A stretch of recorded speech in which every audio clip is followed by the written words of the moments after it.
नमस्ते दोस्तों, कैसे हैं आप। आज मैं आपको बहुत ही ज्ञानवर्धक कहानी सुनाने वाली हूँ। ऐसा माना जाता है कि जो लोग इस कहानी को पूरे मन से और अंत तक सुनते हैं, उनके घर में माता लक्ष्मी का वास हो जाता है। उनकी सारी दरिद्रता दूर हो जाती है। उनके खजाने दौलत से भर जाते हैं। दूसरी तरफ जिस भी घर में लड़ाई झगड़े होते हैं, उनके घर में कभी बरकत नहीं होती। उसके घर में कभी लक्ष्मी अपने चरण नहीं डालती। लक्ष्मी का सुख पाने के लिए घर में सुख शांति होना बहुत जरूरी है। जिस भी घर में गाली गलौज लड़ाई झगड़े होते हैं, उस घर में लक्ष्मी का कभी वास नहीं हो सकता। हो सके तो इस कहानी को पूरा सुने। आपको जीवन भर मिलने वाला लाभ इस वीडियो के माध्यम से आप तक पहुंच सकता है। एक मोर और एक मोरनी की कहानी। वीडियो को लाइक और चैनल को सब्सक्राइब करना न भूलें। एक बहुत ही हरे भरे जंगल में एक मोर और एक मोरनी रहते थे। वो बड़े ही खुश मन से अपना जीवन जी रहे थे। एक दिन अचानक मोरनी मोर से बोली, सुनिए जी, क्यों ना अब हम इस जंगल से चले। हमें भी उसी जगह रहना चाहिए, यहाँ हमारी प्रजाति के और पक्षी भी रहते हैं। तभी मोर मोरनी से कहता है, अरे पगली, हम यहाँ ठीक है। अगर हम वहाँ जाएंगे तो रोज लड़ाई झगड़े होंगे। हम कितने सुकून से यहाँ रह रहे हैं। हमें वहाँ जाने की क्या जरूरत। लेकिन मोरनी बहुत ही ज्यादा जिद करने लगती है, तो मोर को मानना ही पड़ता है। उसी समय वो दोनों उड़कर एक बहुत ही बड़े नगर में आ जाते हैं। उस नगर का राजा जंगल के जीवों और पशु पक्षियों की बातें सुन सकता था और बोल भी सकता था। उस राजा ने कराओ शास्त्र का अध्ययन किया हुआ था। इस शास्त्र का मतलब ही ये होता है कि सभी जीवों की भाषा समझ पाना। एक दिन राजा अपने महल में अपनी रानी के साथ बैठा होता है। अचानक राजा को बहुत तेज भूख लग जाती है। राजा रानी से कहता है कि कृपया मुझे खाना खिला दो, मुझे बहुत भूख लगी है। थोड़ी ही देर में रानी बड़े ही स्वादिष्ट और खुशबूदार खाने की थाली और एक गिलास पानी लेकर राजा के कमरे में आती है। रानी राजा को खाने की थाली देती है, पर अचानक से एक चावल का दाना नीचे जमीन पर गिर जाता है। जमीन पर बहुत सारी चींटियां थी, जिसमें से एक ने चावल का दाना उठा लिया और चलने लगी। राजा ये सीन बड़े ही ध्यान से देखता है। तभी अचानक एक बहुत ही बड़ा चींटा वहां आता है। वो चींटा उस चींटी से कहता है कि प्यारी, ये चावल का दाना तुम मुझे दे दो और राजा की खाने की थाली में से एक और चावल का दाना लेकर आओ। लेकिन राजा उनकी ये बातें बड़े ही ध्यान से सुन रहा था, क्योंकि राजा सभी जीवों की भाषा सुन सकता था और सही से समझ भी सकता था। चींटी घबराई, कहने लगी कि मैं यह नहीं कर सकती। अगर मैं राजा की थाली के पास गई तो राजा मुझे मार देगा। पर चींटा कहता है कि तुम मेरी बात मानो और जाओ, राजा को पता नहीं चलेगा। चींटी मान जाती है, पर वो आधे ही रास्ते से वापस आ जाती है और चींटे से कहती है कि हो सकता है राजा को पता चल जाए। वो 1 मिनट में मुझे मार देगा। राजा ये सब देख रहा था। चींटे को ऐसा एहसास होता है कि राजा उनकी बात सुन रहा है। वो हमारी तरफ ही देख रहा है, ध्यान से देखो। चींटी कहती है कि अगर राजा ने हमारी बातें सुनी हैं और अगर वो हमारी बात किसी और को बताएगा तो उसी समय राजा पत्थर का बन जाएगा। राजा उनकी ये बातचीत सुन लेता है और समझ लेता है। राजा इस बात को सुनकर जोर से हंसने लगता है। जैसे ही वो हंसने लगता है, तभी रानी वहां आ जाती है। रानी राजा को हंसते हुए देखकर सोचने लगती है कि उसी से कोई गलती हुई है जो राजा इतने जोर से हंस रहे हैं। रानी महाराजा के पास आती है। उनका हाथ पकड़ के पूछती है कि क्या मुझसे कोई भूल हो गई है?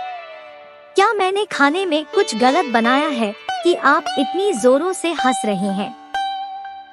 राजा कहता है कि नहीं, मैं तो बस ऐसे ही। रानी बहुत ही ज्यादा जिद करती है कि आपको मुझे बताना ही पड़ेगा कि आप क्यों हंस रहे थे।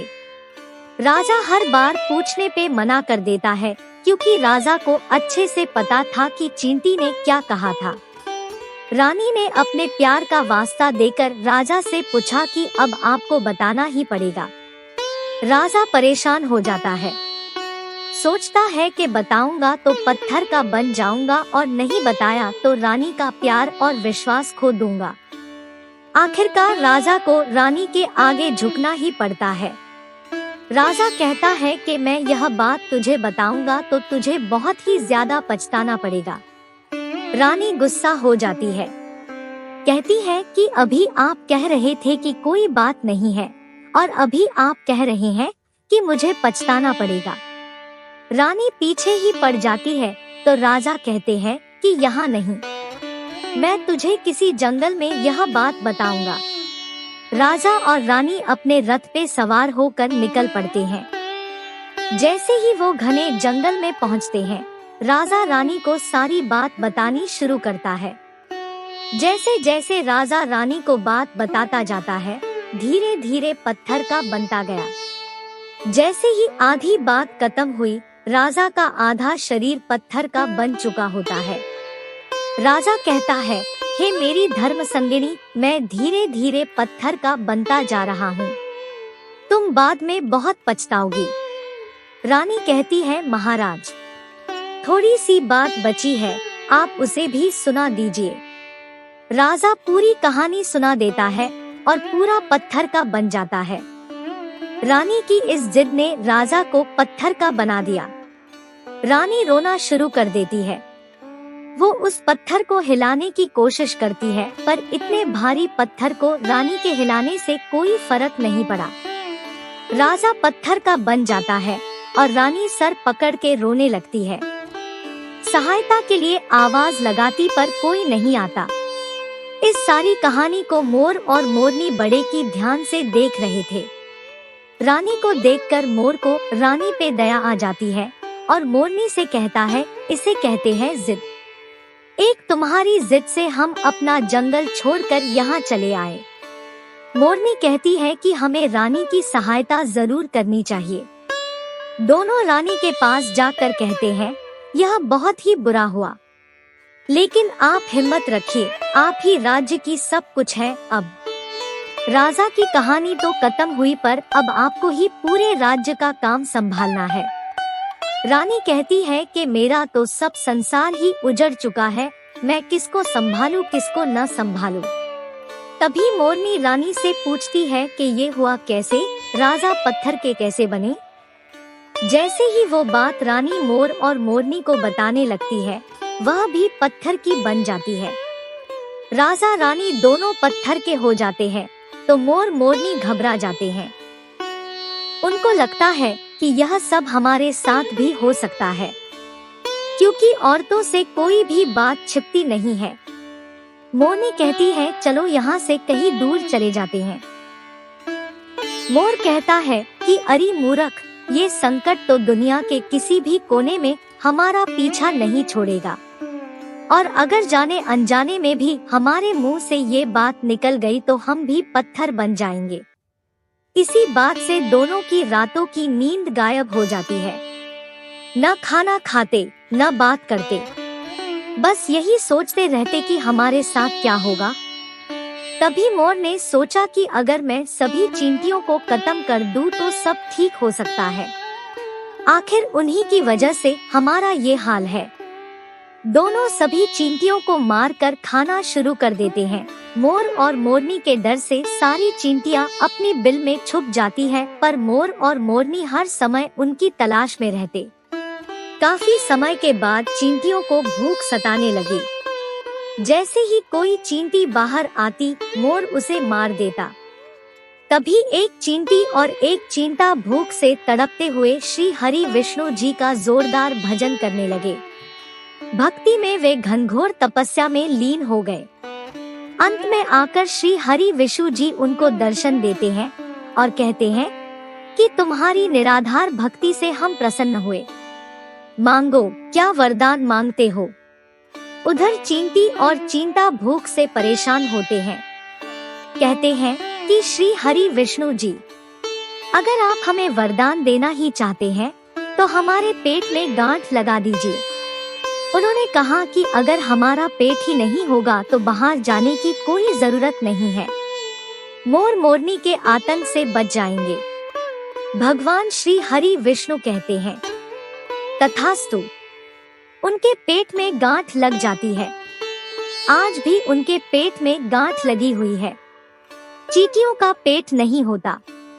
दोनों भगवान विष्णु से कहते हैं कि पेट का तो ठीक है, पर मोर और मोरनी का खतरा अभी भी है।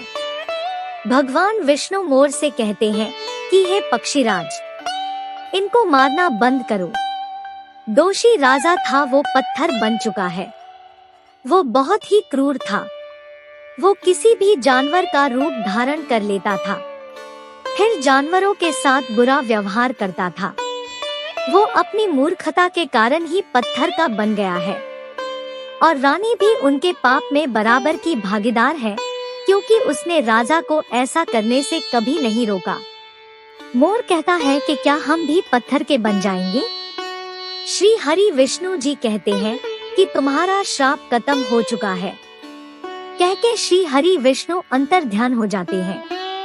मोर और मोरनी खुशी से नाचने लगते हैं। मोर नाच नाच नाक के पागल हो जाता है। तभी जैसे ही वो अपने भद्दे पैरों की तरफ देखता है, रोने लगता है। सोचता है कि मैं इतना सुंदर हूँ, पर मेरे पैर इतने भद्दे कैसे हैं? मोर के पैर फटने का कारण चींटी मारना था और उन्हें खाना था। आज भी अगर कोई इंसान चींटी खाता है तो उसके शरीर पर दाने दाने बन जाते हैं। अगर आप ज्यादा चींटी खा लेते हैं तो आपका बदन फटने लगेगा। सांप केंचुली क्यों छोड़ता है? क्योंकि सांप चींटी खाता है। यही मोर के साथ हुआ। मोर जोर जोर से रोने लगा। मोर के आंसू रुक ही नहीं रहे थे। मोरनी घबरा गई। वह मोर के पास गई। उसके आंसू अपनी चोंच में इकट्ठे करने लगी। मोर नाचता रहा, रोता रहा और मोरनी मोर के आंसू इकट्ठे करती रही। मोर और मोरनी के इस प्यार को देखकर श्री हरि फिर से दर्शन देते हैं। कहते हैं कि तुम्हारा प्यार इसी तरह हमेशा बना रहे। इसी आशीर्वाद की वजह से आज भी मोरनी मोर के आंसुओं से गर्भवती होती है। श्री हरि कहते हैं कि तुम अद्भुत हो। एक दिन ऐसा आएगा जब हम तुम्हारे पंख को अपने मुकुट पे धारण करेंगे। कहते हैं जब श्री हरि कृष्णा के रूप में धरती पे आते हैं तो मोर के पंख को हमेशा अपने मुकुट पे धारण करते हैं। इस कहानी में इतना ही। आशा करती हूँ कि आपको इस कहानी से बहुत कुछ सीखने को मिला होगा। धन्यवाद। मैं हीना।